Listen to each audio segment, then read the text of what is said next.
Good day. I would like to introduce you to Eileen Moynihan. How are you today? I'm very good, thank you, Tom. Great. Nice to see you. Okay. And I'm Yes, Tom Blubaugh. And Eileen, can you tell us a little bit about yourself? yes, I can. I'm married. I've got two sons and a daughter, and I now have four grandchildren living in various parts of the world. I was actually born in the UK, in the county of Essex. When I was 3, I moved down to the Isle of Wight, which is famous for its pop festival. And then when I was about 19, my parents moved over to Ireland. My father was Irish, and I kind of followed them over in 1978 and stayed here ever since. Of course, met my husband over here too. When did you first start writing and what was your first book? Well, I think I've been writing ever since I could write, which is probably about 6 years of age. And I just wanted to make up little stories and write them down, and then usually draw a picture or something with them, even though I wasn't great artistically. But I used to be love to invent all these little stories and tell my family and my friends about them. So my first book actually was called Danger in Notting Head Nook, which later became Rory Gumboots. But my first book had no pictures. I just decided to write it and put it up as an ebook. And I was thinking afterwards it'd be much better with pictures. And so then I went about trying to get illustrations for them, which I found a company on LinkedIn that were in India. And we worked together online and produced pictures for my first book, which I put up as an ebook and then later had as a print copy. And my first book was about a little hedgehog called Rory, who wears gumboots or Wellingtons, as some people know them. And he lives in this lovely little tranquil place called Notting Head Nook with his friends, and they're all very happy until they see these monsters one day tearing up the land. So they decide they have to do something about it. So I won't spoil it for you by telling you everything. Eileen, how did you choose the genre to write in? Well, I used to be teaching, and I was teaching children with special needs, but I taught in mainstream as well because my special class was attached to a mainstream school. So I always was working with children or around children, having children of my own as well. So it just seemed the natural path to take. And I also enjoyed children's books when I was young, and I still enjoy children's books. I suppose I'm a child at heart. Where do you get your ideas? They could come from anywhere, something very random. It could be something I overheard someone say, and I say, oh, that's interesting. It might be a poster I see somewhere, or just something I hear or see, and I start thinking about it, and my imagination goes off on its own path then. Is there any particular author or book that influenced you in any way, either growing up or as an adult? Well, when I was growing up, I think my favorite book was a book called Tom's Midnight Garden by Philippa Pierce, where a boy, when the clock strikes midnight on the stairs, he goes out to the garden and he's in a different time zone. It's the Edwardian period, the golden age before the First World War. And he meets this girl and they have all these adventures together. And at the end of the book, it turns out that it's the old lady upstairs he's been visiting in her youth. So I love the idea of the time travel and the magic of that and stepping back in that time. I also really enjoyed the line The Witch in the Wardrobe by C.S. Lewis. Again, going through the back of a wardrobe and into a different world really caught my imagination. And like many children, I devoured Enid Blyton books from a very early age. I loved all the adventures. I used to be reading them under the bed sheets at night with a torch. I should have been asleep. And nowadays I like Julia Donaldson books like The Gruffalo, which I read to my own grandchildren. And I love the rhyme in them because I always enjoyed rhyme as well. Can you tell us about your challenges in getting your first book published? Well, like everybody else, I thought it was a matter of just writing the book and then sending it off to a publisher and being published. How naive I was. So I did send it off to a few publishers and a few agents, because I was reading that you had to get an agent to get into a publisher. But the competition was so fierce, and I suppose that when I really seriously started writing this time round, it was around the beginning of the recession, and the publishers were being a lot more cautious too who they took on. So I got some nice letters saying, oh yes, that's very nice, and all this, or no, you're not, we don't deal with that type of book. So I was thinking, I'm not getting any younger. So I looked into self-publishing and came across Kindle Direct Publishing, where you could upload your own ebook. And from there I found CreateSpace on Amazon. So I learned a whole load of new skills on uploading and things to do and what not to do.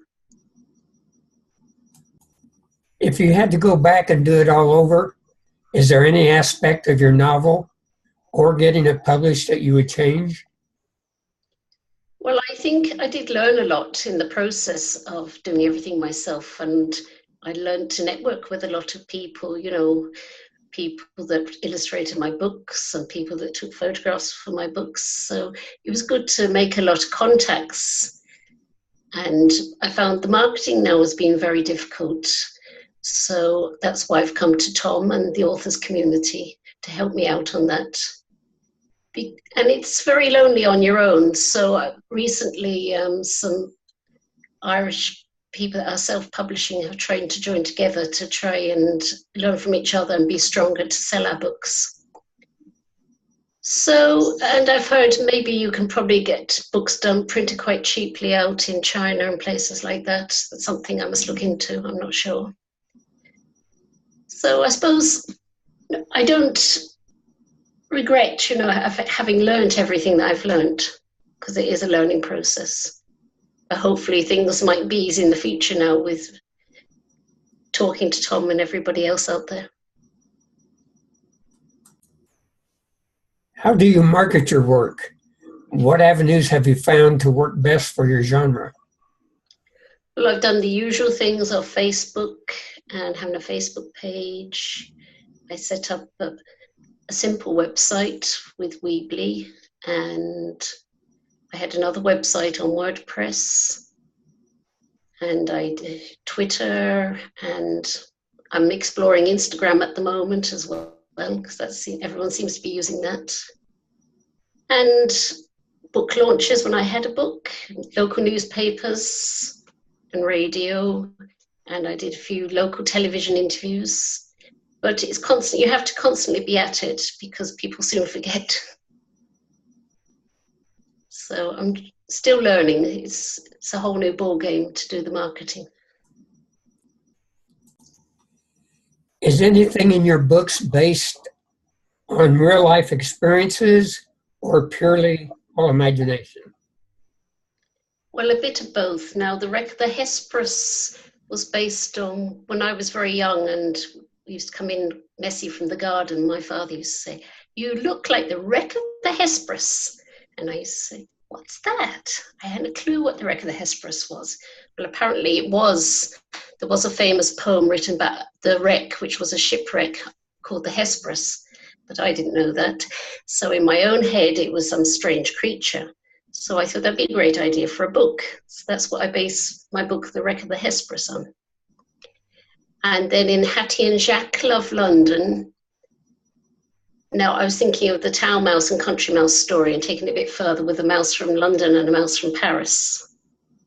But I brought in places I have visited in London, like the Tower of London, and put in things about the beefeaters and the ravens and things like that. And I suppose Rory Gumboots was more my imagination. And the latest, The Dreamsmith, is written about a little girl who had bad dreams and wondered how dreams are made. So, of course, we've all had bad dreams, which is based on reality.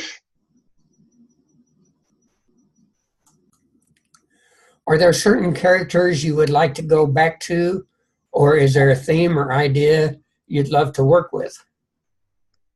Well, in Rory Gumboots, there was a reference to Rory getting his red gumboots from Jerome Nome.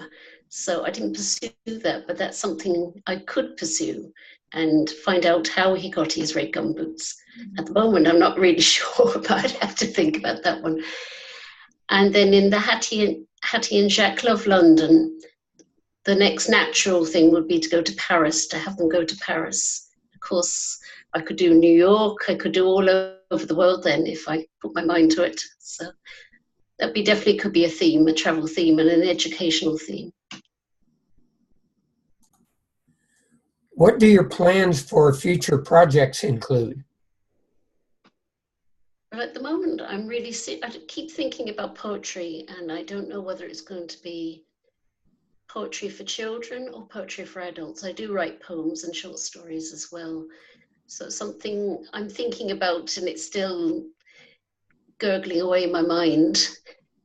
I've also a book coming up. I'm still waiting for illustrations, and it's about a kidnapping, not kidnapping, dog napping. And it's called Francis Darwin Investigates. So it's for a slightly older child, and it's kind of a bit of an adventure as well, where they try to catch the dog nappers. What cultural value do you see, excuse me, in writing, reading, and storytelling? Well, last weekend I was at a storytelling weekend, and it was all based on Irish mythology and especially local legends. And it really brought home to me how important the oral tradition is of passing on stories in a person's culture, whether it be Irish or Indian or whatever. And what struck me too was how people have forgotten to listen, to just sit and listen. We're so used to visual and audio stimulation that we find it quite hard now. So that's very important for children, especially in schools.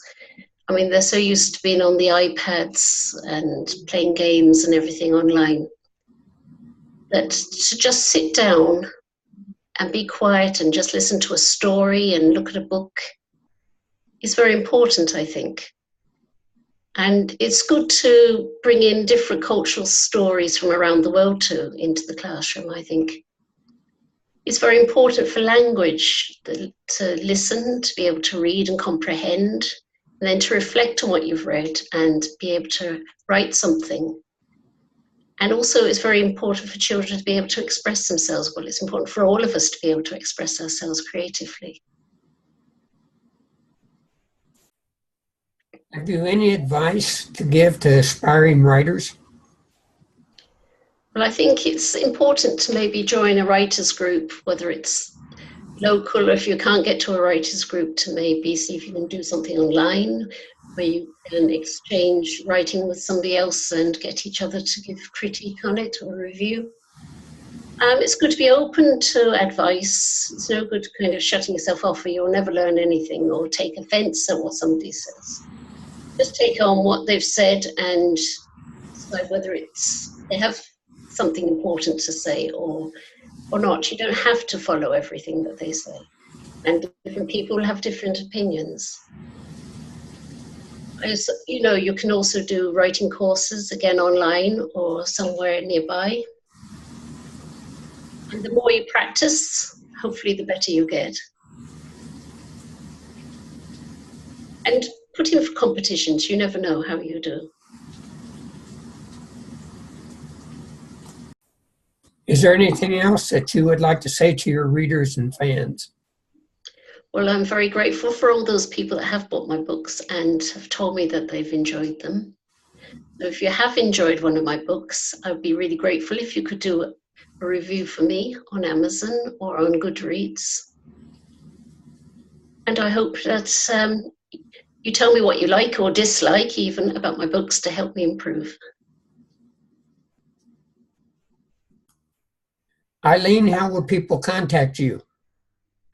Well, they can contact me on my website at eileenmoynihanauthor.com or on my Facebook page, www.facebook.com Eileen Moynihan 2, or my email, Rory Gumboots, RORYGUMBOOTS @gmail.com. Okay. And would you please spell your last name? MOYNIHAN. All right. Thank you for your time, Eileen. And thank you, Tom. Good talking to you. Bye. Thank you. Bye-bye.